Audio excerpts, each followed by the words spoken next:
अस्सलाम वालेकुम, welcome to universal सरकार। मेरा नाम है समीला सिकारा MS वर्ड और आज की वीडियो में हम जानेंगे शेडिंग और बॉर्डर के बारे में। साथ ही बात करेंगे रिडक्शन के हवाले से और पैराग्राफ बटन के बारे में। सो व्यूअर, शेडिंग और बॉर्डर जो है टेक्स्ट को एम्फसाइज करने के लिए इस्तेमाल होते हैं। जैसे ये मेरे पास एक स्टोरी है मॉरल यूनियन स्ट्रेंथ की, और इस टेक्स्ट को मैं शेड करना चाहता हूँ। इसे सेलेक्ट किया मैंने और इस बटन के ऊपर क्लिक करूँगा तो यहाँ पे कोई भी कलर पिक कर लें, लाइट कलर पिक करें, जो भी आप चाहते हैं। इस तरह ये देखें, ये शेड हो चुका है। इसके अलावा अगर आप पूरे पैराग्राफ को यूँ सेलेक्ट करते हैं तब भी आप शेड कर पाएंगे, ये देखें इस तरह। और इसके अलावा अगर आप इस तरह ब्लिंक कर देते हैं टेक्स्ट को और कोई कलर पिक कर लेते हैं तो ये देखें वो पैरा जो है वो शेड हो जाएगा। यूँ सेलेक्ट करके भी इस तरह शेड कर सकते हैं और एक मतलब ब्लिंक कर लें पूरा पैराग्राफ, या फिर लाइन को सिलेक्ट कर लें तब भी आप इस तरह शेड कर पाएंगे। कोई भी कलर पिक कर लें ये। और इसके अलावा व्यूअर, अगर आप इसे बॉर्डर देना चाहते हैं, जैसे ये पैरा जो है मैं सिलेक्ट कर लेता हूँ कंप्लीट, इस तरह ये मैंने जी सिलेक्ट कर लिया। और इसके अंदर हमें बहुत से ऑप्शन मिल जाएंगे बॉर्डर के हवाले से। ये देखें बॉटम पे लाइन आ चुकी है, टॉप पे, लेफ्ट पे, राइट पे, और नो बॉर्डर, कोई बॉर्डर नहीं होगी। और इसी तरह ऑल बॉर्डर, यानी आपने 2 या 3 पैराग्राफ सेलेक्ट कर रखे हैं, उन तमाम के इर्द गिर्द क्या कर देगा, ये बॉर्डर बना देगा। आउटसाइड बॉर्डर मतलब जैसे ये भी बना हुआ है, ये इसे सेलेक्ट करता हूँ आउटसाइड को तो इस तरह ये बॉर्डर बना देगा। कंट्रोल जी को प्रेस किया और अगर मैं कुछ इस तरह 2 पैराग्राफ सेलेक्ट कर लूँ और ऑल बॉर्डर के ऊपर ले आऊँ तो ये देखें इस तरह की जो बॉर्डर है वो बन जाएगी पैराग्राफ्स के इर्द गिर्द। सो ये देखें इस तरह ये बना देगा बॉर्डर। और व्यूअर, इसके अंदर है हमें मिल जाता इनसाइड बॉर्डर। जैसे यहाँ पर मैं कंट्रोल C प्रेस करता हूँ और इसे लेकर आता हूँ इनसाइड बॉर्डर, तो ये देखिए इसके अंदर की तरफ बॉर्डर आ जाएगी। और इनसाइड बॉर्डर मतलब कि ये इसके दरमियान में लेकर आना हो, यानी अंदर की तरफ बॉर्डर को लेकर आना हो, तो ये देखें ये इस तरह इनसाइड कर देता है बॉर्डर को। इसके अलावा और भी ऑप्शन है, जैसे इनसाइड वर्टिकल, डायगोनल, डाउन और अप, ये बाद में देखते हैं। और ये है जी हमारे पास हॉरिजॉन्टल लाइन लेने के लिए। चलें, यहाँ पे मैं कंट्रोल Z को प्रेस करता हूँ और इस बटन के ऊपर क्लिक कर दूंगा हॉरिजॉन्टल लाइन। सो ये देखें ऊपर एक हॉरिजॉन्टल लाइन आ चुकी है और जो पैरा सेलेक्ट था वो चला गया यहाँ से। ठीक है जी, अनडू करता हूँ मैं यहाँ पे ये। इसके अलावा और भी ऑप्शन है, जैसे ड्रॉ टेबल, इसको यूँ सेलेक्ट कर लें। चलें, मैं यहाँ पे कर्सर पहले ब्लिंक करता हूँ और यहाँ पे मैं क्लिक करूँगा ड्रॉ टेबल के ऊपर, और ये कर्सर जो है पेंसिल में तब्दील हो चुका है। क्लिक करके ड्रैग करूँगा तो ये इस तरह एक टेबल बना देगा। इस टेबल के अंदर आप कुछ भी टाइप कर सकते हैं इस तरह। और जैसे ही मैंने ये टेबल बनाया और टेबल के हवाले से ऑप्शन आ चुके हैं लेआउट के अंदर, यानी ये जो टैब है ओपन हो चुकी है और यहाँ पे बहुत सारे ऑप्शन मिल जाएंगे आपको।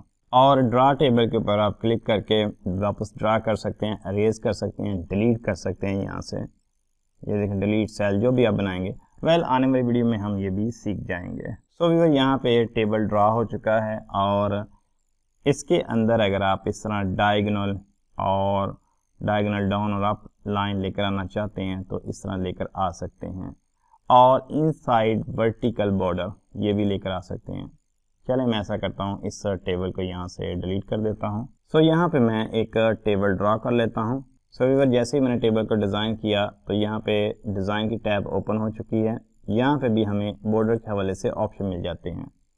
अगर इस टेबल को यूँ मैं सेलेक्ट करूँ इस तरह, तो यहाँ पे देखें हॉरिजॉन्टल लाइनें बनी हुई हैं और इसके दरमियान वर्टिकल लाइनें भी हैं। ये देखें हॉरिजॉन्टल लाइन ये है और वर्टिकल कुछ इस तरह।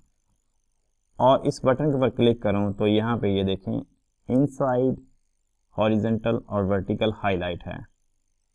और अगर मैं इसे हटा दूँ वर्टिकल को तो ये देखें लाइनें हट जाती हैं, इसी तरह हॉरिजॉन्टल भी हट जाती हैं। और अगर आप व्यू गाइडलाइन बीच में व्यू रखना चाहते हैं वो भी यहाँ पे रख सकते हैं। ये देखें वो गाइडलाइन और जो ब्रिक डॉट से बनी है वो नज़र आ रही है, वो इसी की वजह से नज़र आ रही है। और ये देखें डायगोनल डायगोनल आप इसी तरह वर्टिकल और हॉरिजेंटल आप यहाँ पे इन्हें चेक करेंगे, यानी इसके ऊपर क्लिक करेंगे तो वो नज़र आएगी, और यहाँ पे ये हाईलाइट बटन यानी हटा देंगे तो वो नज़र नहीं आएगी। जैसे ये देखें वर्टिकल को मैं हटाना चाहता हूँ तो ये देखें वो सिर्फ गाइडलाइन ही शो कर रहा है बीच में। अगर आप इसे इस तरह सेलेक्ट करके उस गाइडलाइन को भी हटा देते हैं यहाँ से तो वो बिल्कुल ही ख़त्म हो जाएगा। ये देख सकते हैं यहाँ पे। तो सेम ऑप्शन है इसके अंदर भी, डिज़ाइन वाली टैब के अंदर, और सेम इस होम बटन के अंदर भी हमें मिल जाते हैं ये बॉर्डर के अंदर। सो वेल सेलेक्ट करें और वापस इस डिज़ाइन के ऊपर आ जाएं, और ये जो बटन थे जैसे इनसाइड हॉरिजेंटल, वर्टिकल, डायगोनल और डायगोनल अप डाउन जो है, यानी यहाँ से लेकर यहाँ तक जितने भी ऑप्शन है ये टेबल के अंदर ही काम करेंगे। और ड्रा टेबल जो हम देख चुके हैं कैसे ड्रा करते हैं। इसके बाद इन टेबल के दरमियान हमें चाहिए गाइडलाइन, तो यहाँ पे चेक रखें। अब इस बार बात करेंगे इस बटन के बारे में जिसका नाम है बॉर्डर एंड शेडिंग। इसके ऊपर यूँ क्लिक करेंगे तो इसके अंदर 3 टैब मिल जाती हैं, बॉर्डर, पेज बॉर्डर और शेडिंग के हवाले से। पहले बात करेंगे जी बॉर्डर के बारे में। तो यहाँ पे कुछ बटन हैं, इनके ऊपर क्लिक करें। जैसे ये है बॉक्स, तो यहाँ पे ये प्रीव्यू शो कर रहा है, साथ में ये बटन है, ये जो हाईलाइट है ये है टॉप पे। यहाँ पे बटन को प्रेस रखेंगे, टॉप पे बॉर्डर बनेगी। इसी तरह बटन पे इसी तरह लेफ़्ट राइट भी कर सकते हैं। नन के ऊपर क्लिक कर देंगे तो कोई बॉर्डर नहीं। इसी तरह शेडिंग देनी हो पेज के यानी अपने पैराग्राफ के पीछे, और नीचे ऑप्शन है अप्लाई टू, कहाँ पे अप्लाई करना चाहते हैं, टेक्स्ट पे या फिर पैराग्राफ पे। सो 1 बाय 1 करके आप खुद ही चेक कर सकते हैं, और यहाँ पे कोई स्टाइल चूज़ कर सकते हैं बॉर्डर के हवाले से। ये बॉक्स है, ये कुछ इस तरह बन जाएगा, इस तरह या फिर इस तरह या फिर इस तरह, और कलर भी इसमें चूज़ कर सकते हैं। इसके अलावा वेट कितनी रखना चाहते हैं, जो वेट है आपकी लाइन का वो, और 3D के अंदर कुछ इस तरह नजर आएगा। वेल ये आप खुद भी देख सकते हैं, इसमें इतनी कोई बड़ी बात नहीं है। इसके बाद है जी पेज बॉर्डर। पेज के इर्द गिर्द बॉर्डर लगाना सेम ऑप्शन है इसके अंदर भी, और यहाँ पे इस तरह के कुछ आर्ट वर्क भी लगा सकते हैं। ये देख कुछ इस तरह नज़र आएगा, और बाकी इनमें कोई सिलेक्ट कर लें तो वेल इस तरह भी लॉलीपॉप जो है वो नज़र आएगा। शेडिंग के हवाले से जैसे यहाँ पे कोई कलर पिक कर लें तो ये पूरे पेज के अंदर शेडिंग आ जाएगी। आप टेक्स्ट के ऊपर भी कर सकते हैं ये, और इसी तरह पैराग्राफ के ऊपर भी। ऊपर है फिल के अंदर हमें कलर मिल जाएंगे, और नीचे है पैटर्न के अंदर हमें मुख्तलिफ पैटर्न मिल जाएंगे। ये देख सकते हैं यहाँ पे इस तरह को पिक कर लें तो वो लगा सकते हैं। कलर इसके अंदर जो पिक करना चाहते हैं वो भी सेट कर सकते हैं यहाँ पे। सो ये थे बॉर्डर और शेडिंग के हवाले से। ऑप्शन कैंसिल कर देता हूँ मैं यहाँ पे, और इसके ऊपर हमें मिल जाता है यहाँ पे टेक्स्ट डायरेक्शन लेफ़्ट और राइट है। जैसे यहाँ पे मैं टेक्स्ट लिख लेता हूँ नीचे, और इसकी जो डायरेक्शन है वो मैं चेंज करना चाहता हूँ, यानी इस साइड पे लिखे। तो जैसे ही मैं टाइप करूँगा तो ये इस साइड पे लिखना शुरू कर देगा, ये कुछ इस तरह। और यहाँ से डायरेक्शन भी चेंज कर सकते हैं, ठीक है जी।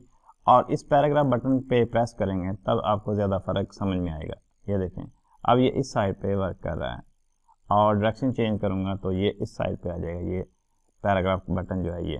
और अगर आप इसे यहाँ पे ऑन रखते हैं तो ये प्रिंट नहीं होता बीच में। और बाकी यहाँ पे जो अलाइनमेंट के ऑप्शन थे ये भी सेम ही है इस डायरेक्शन के हवाले से। तो ये थे ऑप्शन डायरेक्शन और शेडिंग के हवाले से और बॉर्डर के हवाले से। सो वेल नेक्स्ट वीडियो में हम पढ़ेंगे शॉर्टिंग के बारे में, ये कैसे वर्क करती है, और साथ ही सीखेंगे इस बटन के ऊपर यूँ क्लिक करेंगे तो यहाँ जो ऑप्शन मिल जाते हैं लाइन एंड पेज के हवाले से, और इंटेंट और स्पेसिंग को हम पढ़ चुके हैं। सो व्यूअर मिलते हैं नेक्स्ट वीडियो में, तब तक के लिए अल्लाह हाफिज़।